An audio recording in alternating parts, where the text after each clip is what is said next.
You are listening to the Health and Wellness Podcast, curated by Dr. Lori Marzell.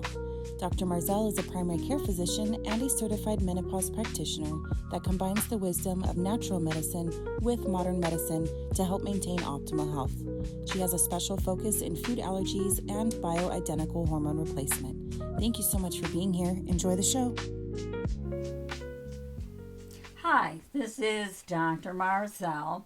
Today I'd like to talk about something I have been working with for a number of years and find it rather fascinating field, and that is people who have food allergies. Now, a lot of times when people think of a food allergy, what they are looking at is like a reaction to peanuts.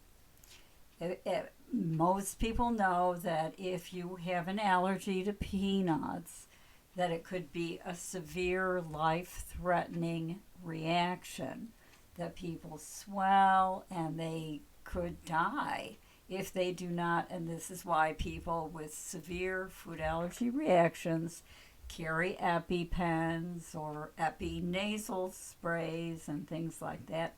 That's not what I'd like to talk about today. I would like to talk about a sneakier version of food allergies. And these are not life-threatening, but may cause a variety of problems. What problems may they cause? Let me give you just an idea of a few. Recurrent ear infections, particularly noted in children. Obesity can be related to food allergies. Sinusitis, asthma, inflammatory bowel disease, irritable bowel disease, eczema, migraines, osteoarthritis, rheumatoid arthritis, and other arthritis, attention deficit hyperactivity with children and adults. And then some mood disorders can also be related to food allergies, and these are absolutely fascinating to me.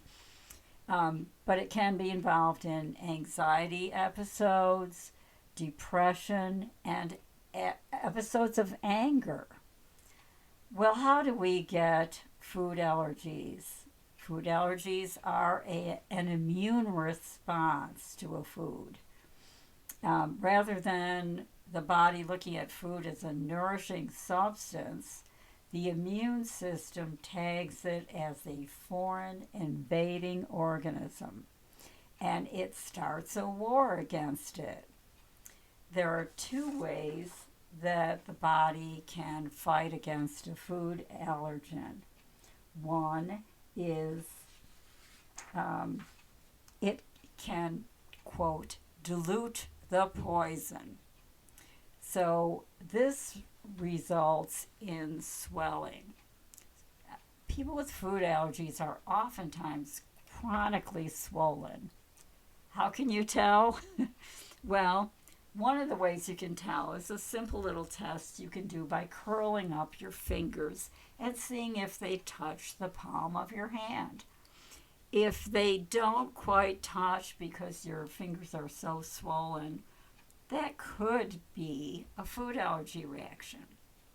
Why? Because the body puffs up to dilute the poison. You can also see people with severe swelling under their eyes and puff bags. These are often related to food allergies as well. And some people will have a general swelling of their body. If you take their arm to lift it up to do their blood pressure, and you notice that your fingerprints are left on their arm, and you're not holding it really tightly, this is abnormal swelling, and it could be from food allergy reactions. The other way that your body can react to food allergies is to produce antibodies to destroy the food. Now, does it really destroy the food? Well, it kind of tries to. So it's important if you look at these two ways that the body can react. Number one, you can see swelling. That gives you a clue. You can't tell which foods are involved, but you can if you test for antibody reactions. Now, there's a difference in the allergists testing for food allergies who put most of their efforts into a severe IgE-mediated reaction for foods.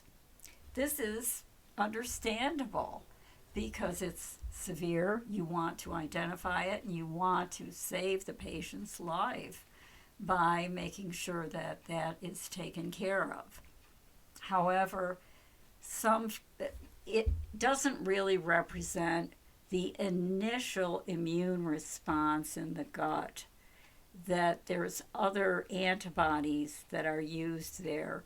As the food is broken down and starts in through the mucosa in the gut, then you can get an IgE reaction. But the most accurate test that I have found is an IgG level.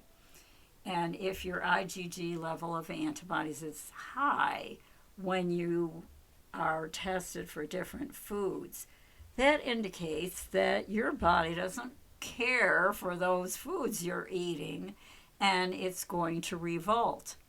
How so? By swelling and increasing inflammation as your body tries to kill that. Now, it doesn't know it's a food.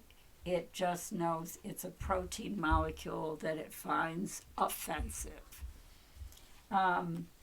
Let's finish there and stay tuned for part 2. I'm going to do several of these talking about different areas of food allergies, how to test, what it means, and give you some samples of cases that I have treated and I think are interesting, and maybe you can relate to some of them and have better health. Stay tuned for more. Thank you so much for listening. If you learned something, don't forget to share with a friend. You can visit us at www.drmarzell.com. We create content for you. If there's a subject we have not discussed or a topic you want to dive deeper into, let us know how we can empower you. Questions can be submitted on our website under the podcast page. Until next time.